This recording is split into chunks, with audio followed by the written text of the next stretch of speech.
Good morning, Victorville. Yes, it's lovely. Hi, campers. Hey, listen, hope everybody's okay. I'm going to do just a quick review that some people are having problems with, and I totally get it, of axis. Okay, because some people go, I'm not totally sure.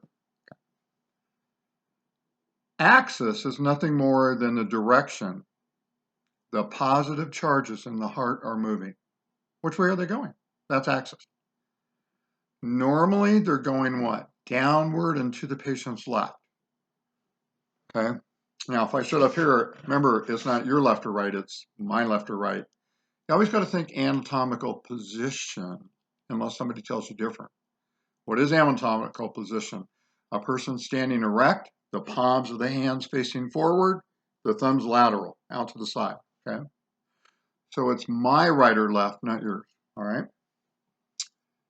In order to find the direction that these little positive charges from the SA node in the posterior wall of the right atrium are moving,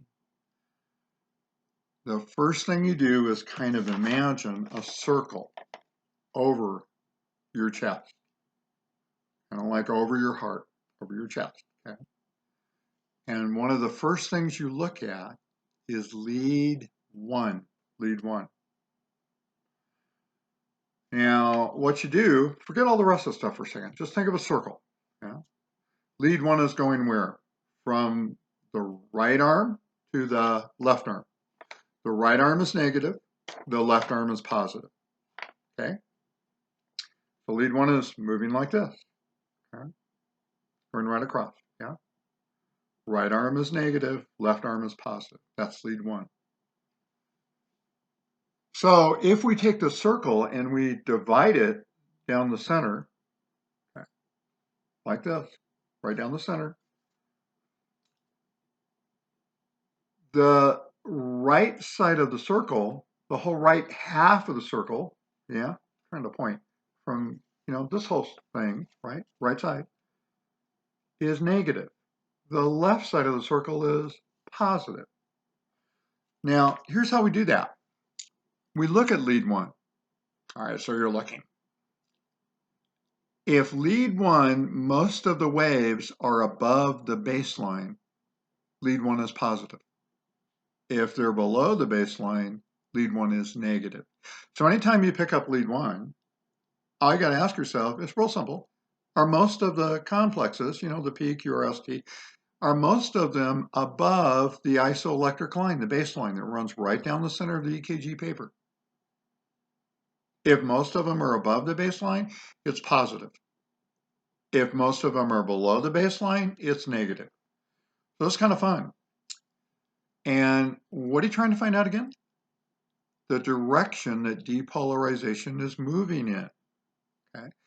And the direction is represented by like a pointer, like my finger. They went that away. And the pointer is called a vector, V-E-C-T-O-R. All right. So what have we done so far? We just forget all this. You have a circle over your heart, yeah? And you're looking at lead one. If lead one is positive, you're going to point off like this.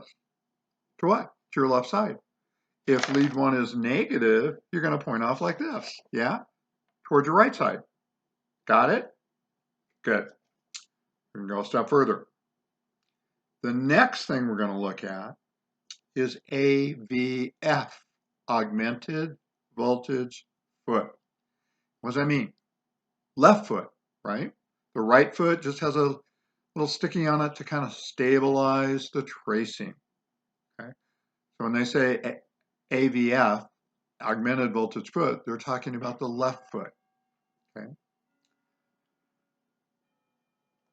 So when we look at AVF, here's what we got to ask ourselves. Is AVF positive or negative? Well, your foot's on the bottom, right? It's inferior, okay? So now what we're going to do is we're going to go like this. Here's AVF. If AVF is positive, we're going to kind of point down a little bit. If it's negative, we're going to point up, okay? Because AVF is augmented voltage foot and the left foot is positive. Above that, we'll take the top half of the circle, it's negative. So here's what we're looking at. Top half of the circle, bottom half of the circle when we look at ABF. If ABF is positive, we point downward a little bit. Not all the way, just downward a little bit. If it's negative, we point upward a little bit. Okay? So we've only used 2 leads. We've used lead 1, and that tells us whether to point this way or this way. It's kind of hard to do this. Okay? And we look at ABF. If ABF is positive, we point down. If it's negative, we point up like this. All right, let's do this. Watch. Lead 1, first thing we're going to look at, lead 1 is positive. Okay, I got my little candle here. Lead 1 is positive. Boom. I'm going to call this my vector. Mean QRS vector. So we point off like this. What if I said lead 1 is negative? Well, okay. Remember, on the right, on the left is positive, on the right is negative. Okay, lead 1 is positive. Lead 1 is negative. Okay. What does that mean? If lead 1 is positive, most of the complexes, the P, QRS, and T, are above the baseline. If it's negative, most of them are below the baseline. All right? So if it's positive, you're going to point to your left, lead 1. If it's negative, you're going to point like this. So all you're going to do is look at it. Where are most of the complexes, above or below the baseline? Above the baseline, positive. Below the baseline, negative. All right, lead 1 is positive. Bump. That was simple. Now we're going to look at AVF, augmented voltage foot. What foot? The left foot. Yes, the right foot has a sticky on it, an electrode, but we only use the right foot to kind of stabilize the tracing, okay? So when we say AVF, we're talking about augmented voltage foot, primarily the left foot, all right? So if you recall, the left foot is positive. Okay? So where's your foot? It's down here, right? Down there, right? Left foot. So if I say AVF is positive, if I'm over here and I say AVF is positive, look what I'm going to do. I'm just going to move my finger down a little bit, not all the way down. Okay. If AVF is negative, what am I going to do? I'm going to point up. Okay. Let's try this. Finger again. Okay. AVF, sorry, lead 1. Lead 1 is negative. Uh-oh. AVF is positive. Okay. Lead 1 is negative.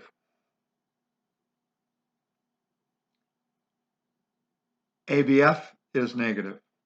Now, why do I do that? Because everything below here, okay, we're going to consider positive. Above here, this line is negative. Okay. AVF is negative.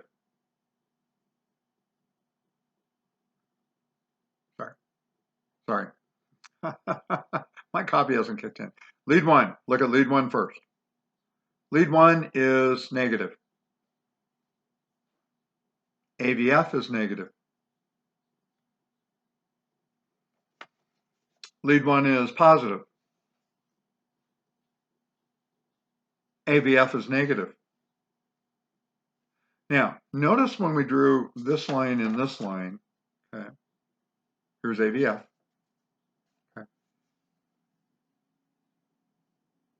We're looking for the mean QRS vector that has a tail, the AV node, and the mean QRS vector is like a large arrow, like a pointer.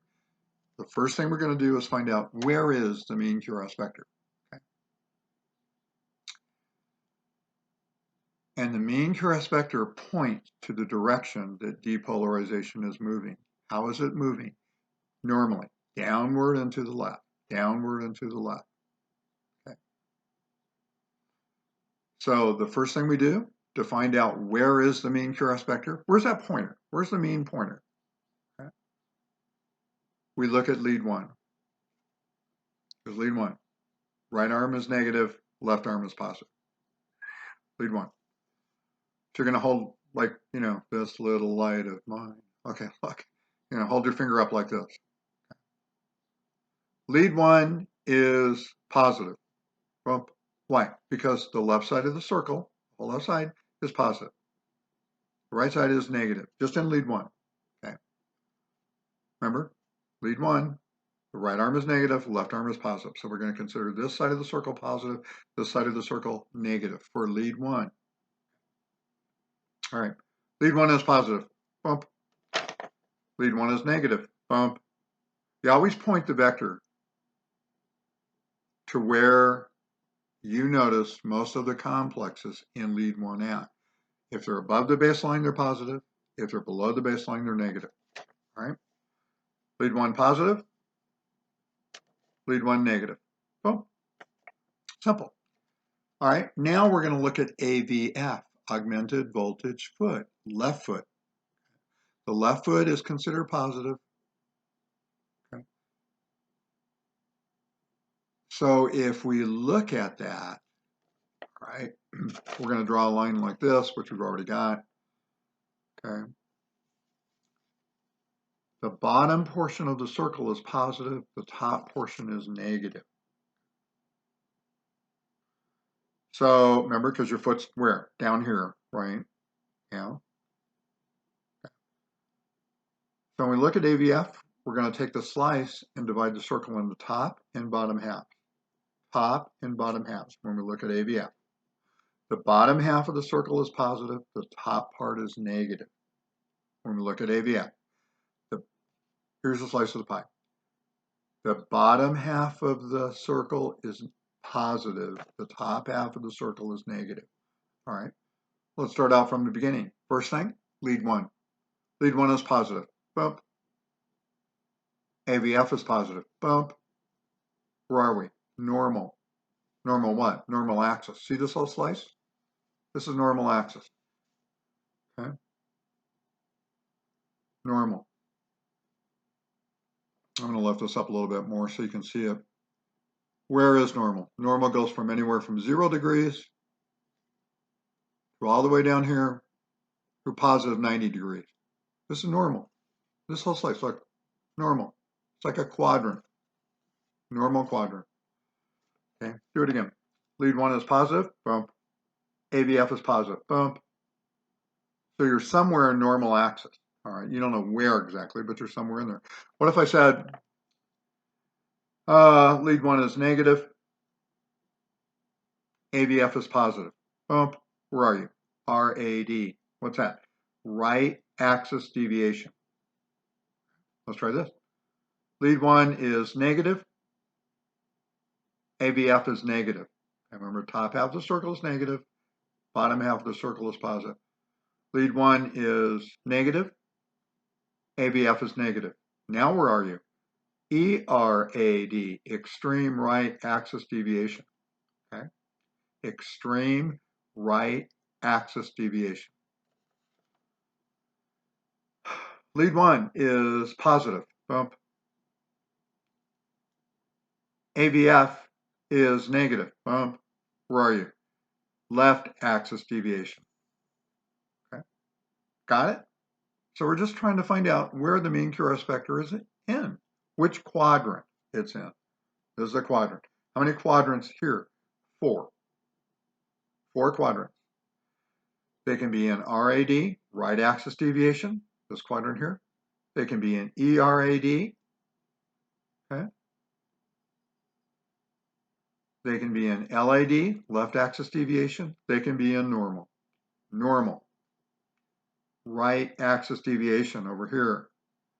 Extreme right axis deviation up here. Left axis deviation up here. Now we're going to find degrees axis. Once we find the quadrant, we want to find out degrees axis. Okay? With me? Good. It's kind of hard here because I'm looking at stuff backwards, and I hope you aren't, but I am. Okay.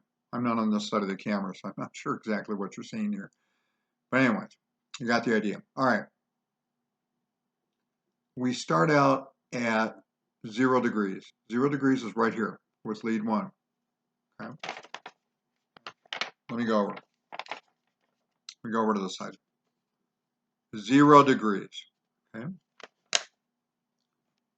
So lead 1 on the patient's left side is at 0 degrees. And then notice how we have this quadrant split. We have 3 pieces of pies in each quadrant. 3 slices. 1, 2, 3. See it? This is normal. Normal. Here's the first piece of pie. See it? Here's the second one. Here's the third one. Okay. So we're going to start out at lead 1 at 0 degrees. From going from one line to the next, it's 30. So here's AVR at 30 degrees. Going from AVR to the next, here's 60. We always add 30. Every time we go from our chart, it's 30 degrees. Okay? And it goes all the way around the pie like that. All right, now, in order to find degrees axis, you find the most isoelectric lead. Stop right there. Which means what? I'm using 6 limb leads. Lead 1, 2, 3, AVR, AVL, AVF. 6 of them. I'm going to look at all 6. Okay? In order to find degrees axis, you find the most isoelectric lead. What does that mean? It means that there's as much above the baseline waves as there is below the baseline. That's isoelectric. Okay? In other words, your P, Q, R, S, and T is as much above the baseline. Remember the isoelectric line running down the center of the strip? It's as much above the baseline as it is below the baseline. So you got to look at somewhere between lead 1, lead 2, lead 3, AVR, AVL, AVF, and you got to find out which has as much complexes above that baseline as it does below the baseline. That's isoelectric. All right. So what's the last thing we did? We said, here, we'll do it again. Lead 1 is positive. Bump. AVF is positive. Bump. Where are we? Normal. We're in normal, but we don't know degrees axis. What if I told you that AVF was isoelectric? AVF was isoelectric. Okay? But we're somewhere in here. Don't move your pointer. It's somewhere in here. Sorry. It's somewhere in the normal axis. Yeah? Somewhere. We don't know where. So I just said AVF is isoelectric. Come 30 degrees off the most isoelectric lead towards the quadrant that you're in. I'm going to say that again. Come 30 degrees off the most isoelectric lead to the quadrant that you're in. All right. What if I told you AVF was isoelectric? Take a look. Here's AVF here. Okay. It's in the rad quadrant. Okay, but watch. 10, 20, 30, 40, 50, 60, 70, 80, 90. Where are we? We're at 0 degrees, normal quadrant. All right. What if I told you AVL was isoelectric? Come up and find AVL. Remember, you find the most isoelectric lead, you come 30 degrees off that lead to the quadrant that you're in. Don't move your pointer from that quadrant. Watch. AVL is isoelectric. Here's AVL, way over here. 30. Yeah. Hard for me to do this upside down. Okay. 30, 60, 90. Where are we? 60 degrees within the normal quadrant. What if I told you lead 3 was isoelectric? 30, 60, 90. AVR at 30 degrees in the normal quadrant. Okay? Let's play the game from the start.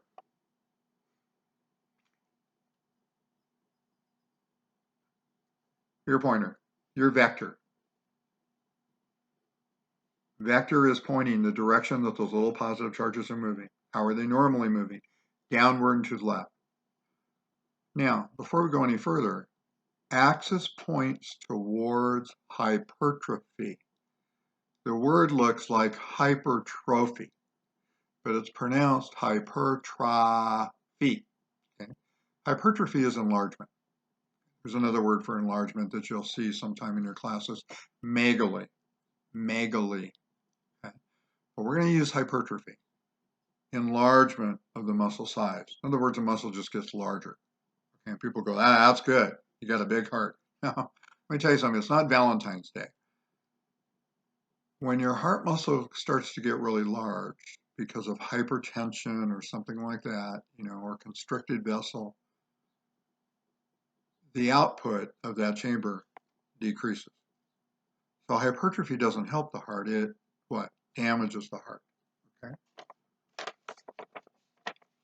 So axis points towards hypertrophy, and it points away from infarct. Why away from infarct? Because the vectors, the little arrows, run through the muscle. All right. And what has the largest muscle? Left ventricle. How are the charges normally moving? Downward and to the left. But what if you've had an MI, a myocardial infarction? Guess what?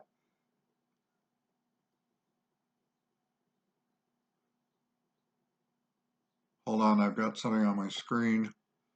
Okay. Okay, if you've had an MI, it destroys all those vectors that run through the muscle. And so axis will always point away from infarct. Axis points away from infarct, okay, and it points towards hypertrophy. So it's like a little pointer, all right? Lead 1 is positive. AVF is positive, okay? So you're somewhere in normal, right? Somewhere between 0, and 90 degrees, positive, in this normal quadrant, normal. Okay, now we're going to find degrees axis, right? Lead 3. Lead 3 has as much above the baseline as it does below the baseline. We're going to look at the leads. Okay? That's the most isoelectric. So if lead 3 is isoelectric, watch this. Come 90 degrees off the most isoelectric lead towards the quadrant that you're in. Don't change your vector out of that quadrant. If the first thing you did is find out where's it pointing, which piece of the, pie that it's in, and then you find degrees axis, always come 90 degrees off the most isoelectric lead towards that quadrant. Here's 4 quadrants. Okay, watch. Lead 3 is isoelectric. Every time I move from one line to the other, that's 30 degrees. 10, 20, 30, 40, 50, 60, 70, 80, 90. Where are we? You're at positive 30 degrees. Positive 30. Lead 1 is positive. AVF is negative. Where are you? Left axis deviation. You're somewhere in here, but you don't know where. Find the most isoelectric lead. Come 30 degrees off the most isoelectric lead towards the quadrant that you're in. Don't change the thing. Let it stay there. Okay? The vector. Don't take it out of that quadrant once it's there.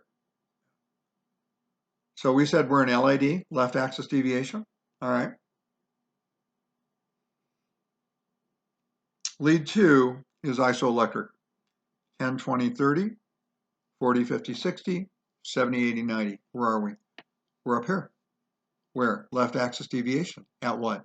Negative 30. Remember, the top half of the circle is negative. Negative 30 degrees.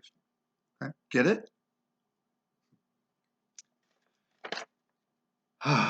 Lead 1 is negative. Boom. AVF is negative. Boom. Okay. So where are you? You're in ERAD, extreme right axis deviation. All right. Try this. I'm looking. AVL is isoelectric. 10, 20, 30, 40, 50, 60, 70, 80, 90. Where are you? You're up here. Okay. You're right up here. At what? Negative 120. Negative 120. Okay. Get it?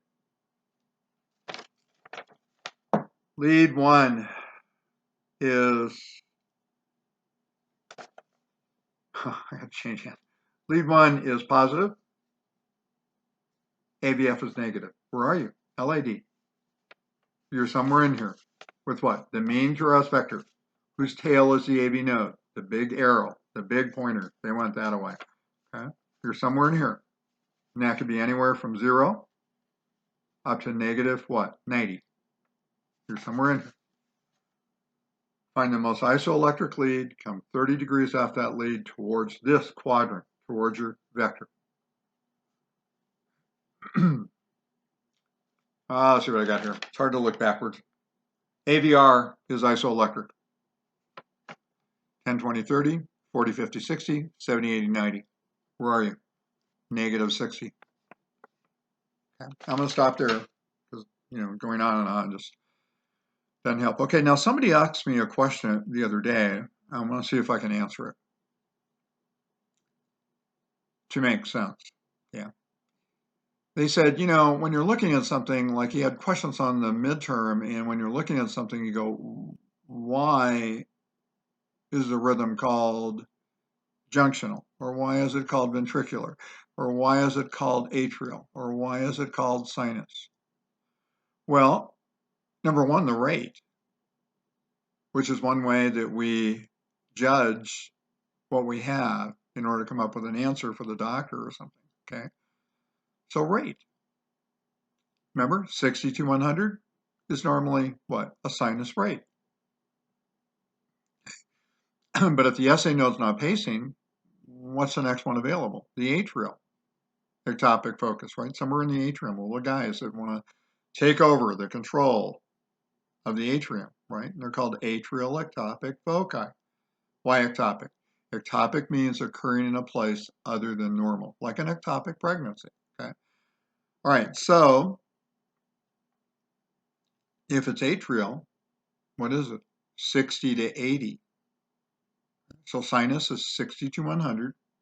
Atrial is 60 to 80. What if the atrial fails? Junctional. What's a junctional? 40 to 60. If that fails, what's next? Ventricular. What's ventricular? 20 to 40. So one way I do it is by rate. Now remember, you can have sudden heartbeats, right? And they can fire faster, all the way from their area that we left off on, like ventricular, 20 to 40. Okay, I can also go 40 to 100. Or junctional. Junctional is what? 40 to 60. Okay. But you can also go above 60 to 100. So what's that called? Accelerated junctional rhythm. Accelerated ventricular rhythm. That's when you see IVR. Okay. Well, IVR means idioventricular rhythm, but the rhythm can accelerate in both the ventricles. Okay. And what do we call that? Paroxysmal, sudden. So paroxysmal ventricular, okay, we just call it VTAC, but whatever. Well, not VTAC, but in this case, it's accelerated ventricular rhythm, accelerated. From what? 60 to 40, 40 to 100. If you go over 100, you got TAC. I made a mistake there, so, okay. What if you have junctional? 40 to 60? But junctional can climb up, right? It can go from 60 up to 100. If it goes above 100, it's TAC. Okay.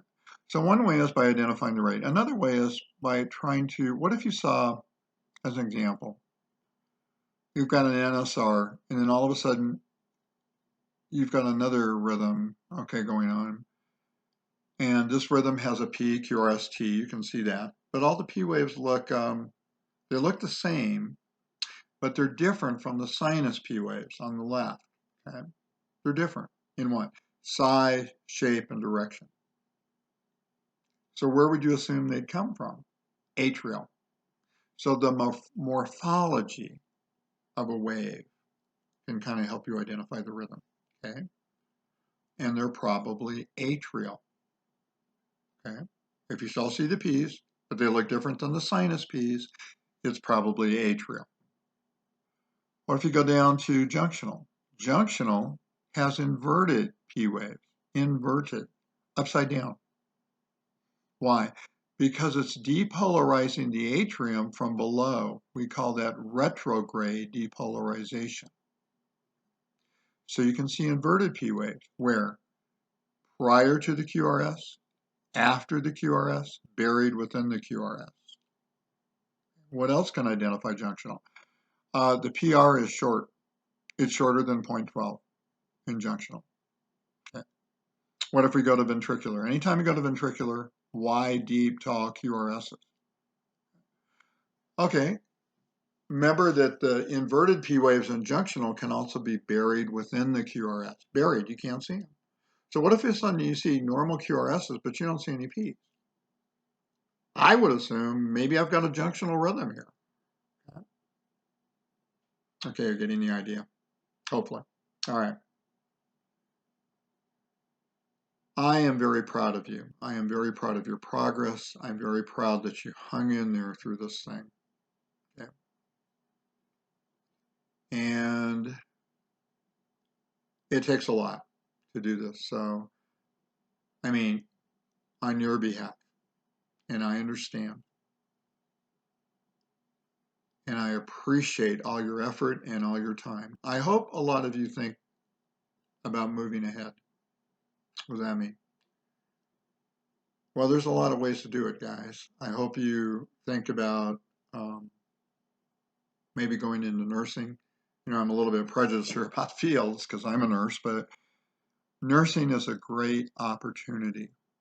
You don't necessarily have to work in the hospital. You could work in a doctor's office. In fact, if you get somebody that does accidents, you could work for an attorney, right? Or hospitals, you could do that. There's a lot of opportunity out there, all the way from, you know, let's retitle the class. Let's make some money. You can make money as a CPR instructor. And by the way, Austin Sewell, one of our students, has told me that anybody that wants BLS, basic life support, and if you're going to work in a hospital, you're going to have BLS. You do the same thing with the doctor's office, okay, CPR.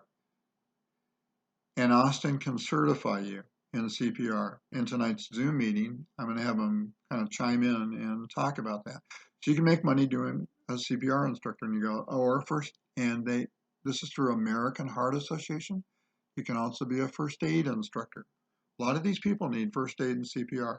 I've made a lot of money being CPR and first aid instructor to certify people. I would recommend, as some of your first steps, that you volunteer. And I'm going to try to get April in tonight's Zoom meeting, but she can talk to you a little bit about that, okay? Because then you could say, yeah, I've put in, you know, several hundred hours or something at Desert Valley Medical doing this, this, and this. And they go, that's good. Because everybody doesn't know what to do when you walk in the hospital, even, I'll take this wrong, but student nurses. My first day in clinical as a student nurse, right? One of the students raised her hand. We're out in the hallway, and she goes, okay, here's your patients. Okay, go in and, you know. And one of the students said, yeah, but when we go in, what do we say? Excuse me? What do we say? Well, try this. Good morning. Yeah, but then where do we go? Tell them your name. People just, you know, they don't get it. They don't even know how to walk through a doorway. Okay. Nursing is a great opportunity. It has afforded me a good income to take care of bills and feed my family. But it's also given me a lot of opportunity to help people. And that's the name of the game, help people, pushing people up.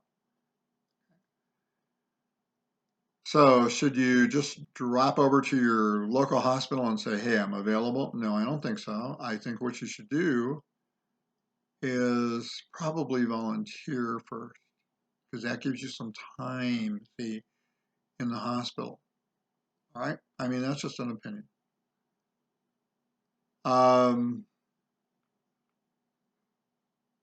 As a nurse, you have a lot of opportunity. You can work the floor, you can work ICU, you can work surgery. All right? There's just a lot of opportunity out there. As a nurse, once you get a little experience doing this, yeah, you could also work for what used to be called Regional Occupational Program. A lot of these schools, they ran out of money, so they closed the entire ROP program for San Bernardino County down. But you could also work for them because they still have courses going. Okay, ROP, what used to be ROP, when they ran out of money, is now called CTE. Don't ask me, I have no idea. PEA, I don't know. But the schools are still teaching medical term and so forth. Guess what? You get 4 or 5, 6 years, maybe, experience. You could also do that. Okay? You could also come back to Victor Valley College and volunteer to teach there. Well, you're not volunteering, you're going to get paid, but I'm just saying, you know what I mean? A lot of opportunity, guys, quite a bit. I mean, like I told you, I had an attorney call me one time. The secretary came in, she goes, there's an attorney looking for you. I go, God, what have I done now? I haven't done anything lately. I'm going through my mind, did I really run that red light or what? And I said, hi, how can I help you? Hi, I want you to review one of the cases I'm working on. I go, sir, I don't do that. Oh, yes, you do. I've checked you out. I never have, but anyways, he goes, do you want the standard fee or something else? I go, sir, I'm not really sure what the standard fee is. He goes, it's $200 an hour. I go, give me a couple of seconds to think about it. Okay. You know what I did? I read documents and I was looking for violation of standard of care. That's a word you should know. Standard of care is the level that we train people at. They're held to that level. They can't go above it or below it. Okay? And if they do, it's a violation. And somebody's going to make some money, if somebody calls Larry Parker or something. So I did this and I made, I don't know, $700, $800. I never did it before. I just did it, with somebody starting an IV. We won't say where or who, but anyways, they started the IV and it was dark in the room and the patient was screaming, take it out, it hurts. And they were saying to the patient, we're almost there. And they were using different sites with the same needle over and over again until they finally got in. And the patient ended up with nerve damage. So I said, well, it's a dark room. It should be light when you start an IV. You got to see. Okay. If the patient's screaming, take it out, it hurts, you take it out. You don't keep going. So, and he wanted me to come to court, and I said, no, I'm not qualified to do that. I said, I said, but I'll find you somebody, because they had somebody with a master's degree, on the other side. And I said, well, you want to fight fire with fire, I'll get you somebody with a master's. And I did. And they made several $1,000s just doing that. There's opportunity. Talked about that. All right. Nursing isn't for everybody. But there's a lot of jobs in the medical field that you can be successful, that you can make a living on. Guys, God bless you. Thank you so much for the courtesy and the time that you have spent this semester. Okay. Don't forget, hold on. Okay, so don't forget the notebook, the SLOs, the text. When I say the notebook, notes, that you've taken this semester off of all the lectures? And we've done quite a few. 3-page type report. Yes, you can double space it. Okay. The book with all the strips filled out, the answers are in the back. Just fill them in, and no, yes, you can avoid the chapter with pacemakers on it. The letter, the email that you sent to capital A Schaeffer, SCHAFFER, at primehealthcare.com, thanking the nurses and the doctors and everything for working through this. They're still working through it, guys. Okay. That's extra credit. That's 10 points extra credit. Okay. Or clothing. One person called me last night and said they had a bunch of clothing. And I said, you need to get in touch with April to find out how you get it over there. Okay. And once you're there, you know, how it's going to be picked up. Okay. Times and so forth.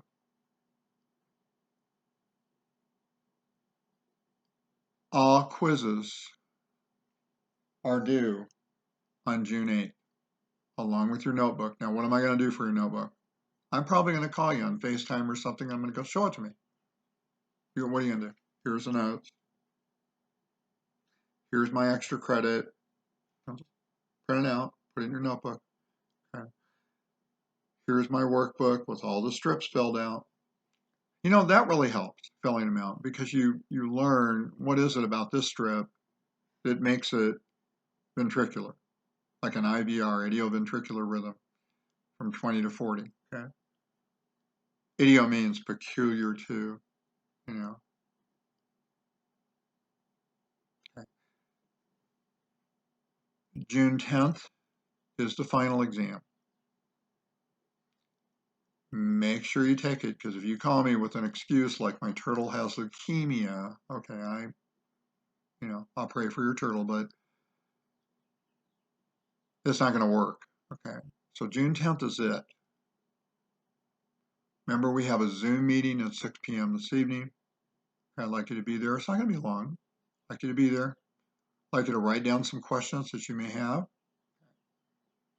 Guys, I'm available all the way up into the final exam. And yes, several students have asked, what about those 2 quizzes we took? Was it 2 or 3, Peggy? Those 2 quizzes we took at the beginning of the semester, we're going to put that in there. And then we're going to calculate your grade. On top of your grade, we're adding the extra credit. All right. If you have, write down some questions for this evening Zoom meeting, and I'll try to answer them. Guys, God bless you. Thank you so much for everything. I really appreciate it. Okay. With each other, we've kind of made it through this. Okay. So I appreciate it. God bless. Take care. One last thing. When you look at lead 1, the circle is divided into right and left halves. The right half is negative, the left half is positive. When you look at AVF, the bottom part of the circle is positive, the top part is negative. This is 1, 0 degrees, lead 1. We always add 30. Okay. So lead 1, 0, and then we hit AVR at 30. We're adding 30 every time. Then we hit lead 2 at 60. Then we hit AVF at 90. We're going to keep adding 30. Then we get up to lead 3 at 120. Then we get up to AVL at 150. Then we come up way here to lead 1, 180. Now we're going to subtract 30. 180 subtracting 30 gives us 150. 150 subtracting 30 gives us 120. 120 subtracting 30 gives us negative 90. Okay. Here we're at. Negative 90. We keep subtracting 30 to this line, gives us negative 60. Negative 60 to here gives us negative 30. And then we go back to what? 0. Take care. Have a great day.